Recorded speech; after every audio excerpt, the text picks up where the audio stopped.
கிருஷ்ணன் தூது சருக்கத்தினுடைய அடுத்த பாடல் சூடுகின்ற துழாய் முடியோன் என தொடங்குகின்றது.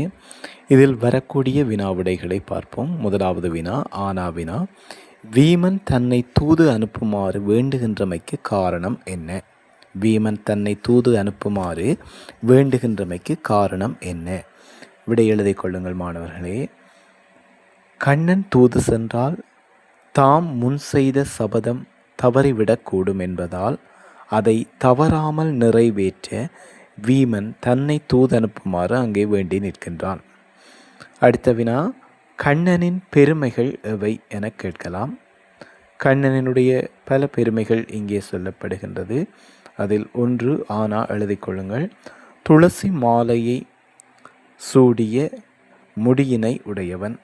இதனை சூடுகின்ற துழாய் முடியோன் எனும் வரி மூலமாக குறிப்பிடப்படுகின்றது. மற்றுமொரு சிறப்பு, தேவர்களும் முனிவர்களும் 4 மறைகளும் இன்னமும் உண்மை காணாது தேடுகின்ற திருவடிகளை உடையவன். இதனை சுரருடனே முனிவர்களும் சுருதி 4 தேடுகின்ற பதம் எனும் வரி மூலமாக குறிப்பிடப்படுகின்றது. இவை யாவும் கண்ணன் அல்லது கிருஷ்ணனுடைய பெருமைகள் என குறிப்பிட முடியும். அடுத்த வினா வாடுகின்ற மடப்பாவை என குறிப்பிடப்படுபவர் யார்? திரௌபதி. கோடுகின்ற மொழி என்ற தொடர் மூலம் நீர் விளங்கிக் கொள்வது யாது? நீதி தவறி சொல்லும் சொல் என பொருள்படும்.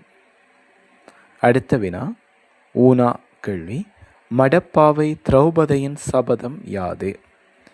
அவளுடைய சபதம் துச்சாதனனுடைய மார்பின் இரத்தத்தை எடுத்து என் கூந்தலில் சூடிய பின்னே அதனை நான் முடிந்து கொள்வேன் என சபதம் செய்கின்றாள்.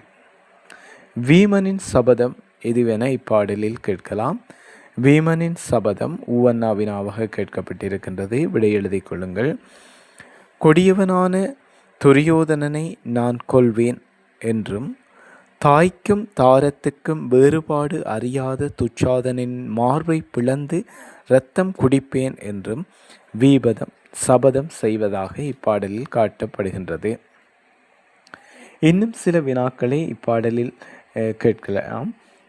அதிலே சில வினாக்களை மேலதிகமாக எழுதிக் கொள்ளுங்கள். இப்பாடலில் கொற்றவேந்து என்று குறிப்பிடப்படுபவன் யார்? அதன் பொருள் கொற்றவேந்து என்று இப்பாடலிலே கூறப்படுபவன் தர்மன், வெற்றி உடையவன் என பொருள்படும். அதே போல இப்பாடலிலே சூடுகின்ற துழாய் முடியோன் என்று அழைக்கப்படுபவன் யார்? அதன் பொருள் யாது?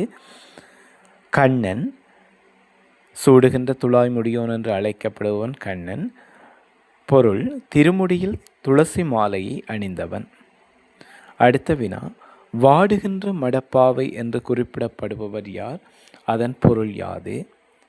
வாடுகின்ற பாவையாக குறிப்பிடப்படுபவர் திரௌபதி. அதன் பொருள் வருந்துகின்ற மங்கை என பொருள்படும்.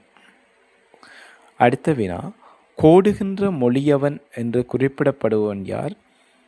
அல்லது துரியோதனன் குண இயல்பு யாது என்று கேட்கலாம். கோடுகின்ற மொழியவன் என குறிப்பிடப்படுபவன் துரியோதனன். அவனுடைய குண இயல்பு நீதி இல்லாமல் சொன்ன சொல் தவறி பேசுபவன். அடுத்த வினா என்னை தூது விடுக என்று கூறியவன் யார்? இதற்கு காரணம் யாது? என்னை தூது விடுக என்று கூறியவன் வீமன். காரணம் திரௌபதி கூறிய சபதமும் தனது சபதமும் தவறாது நிறைவேற்ற. அடுத்த வினா கேட்கப்படலாம். சுருதி 4 தேடுகின்ற எனும் வரிகளில் சுருதி என்பது குறிப்பது யாது? சுருதி 4 எவை? சுருதி என்பது குறிப்பது வேதத்தினை குறித்து நிற்கும்.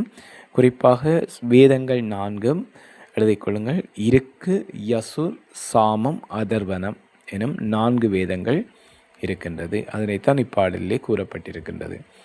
அடுத்த வினா இப்பாடலிலே சில வினாக்கள் குறிப்பாக பொருள் என்ன என்று கேட்கலாம்.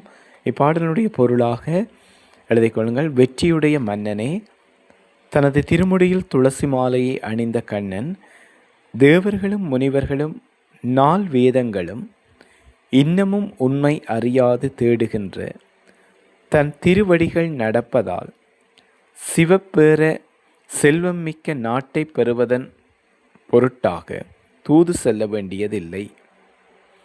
வருந்துகின்ற மங்கையாகிய திரௌபதியின் சபதமும் எனது சபதமும் தவறாமல் வண்ணம் நீதியின்றி சொன்ன சொல் தவறி பேசும் துரியோதனனிடத்தில் இனிமேல் என்னை தூதாக அனுப்பிவிடுவாயாக என்று கேட்கின்றான். இதுவே இப்பாடலினுடைய பொருளாக அமையப்பெறுகின்றது. அதே போல இப்பாடலிலே சில அரும்பதங்கள் அங்கே கொற்றம் என்பது வெற்றி என்பதனை குறித்து நிற்கும். மொழி அவன் பால் என்பது அவனிடம் என்ற பொருளிலே வரும். அதே போல இங்கே மடப்பாவை என்பது பெண்ணை குறித்து நிற்கும். ஆகவே இப்பாடலில் வரக்கூடிய வினாக்களை மாணவர்களுக்கு முடிந்த வரையில் தந்திருக்கின்றேன். எனவே இதனை எழுதி பயன் பெற்று கொள்ளுமாறும் கேட்டுக்கொண்டு எனது அடுத்த பாடலில் மேலதிக வினாக்களை இதுபோன்று பதிவிடுவேன். தொடர்ச்சியாக எனது வினா விடைகளை நீங்கள் எழுதி பயன்பெறுவதோடு எனது சேனலை சப்ஸ்கிரைப் செய்யுமாறு கேட்டுக்கொள்கின்றேன். நன்றி.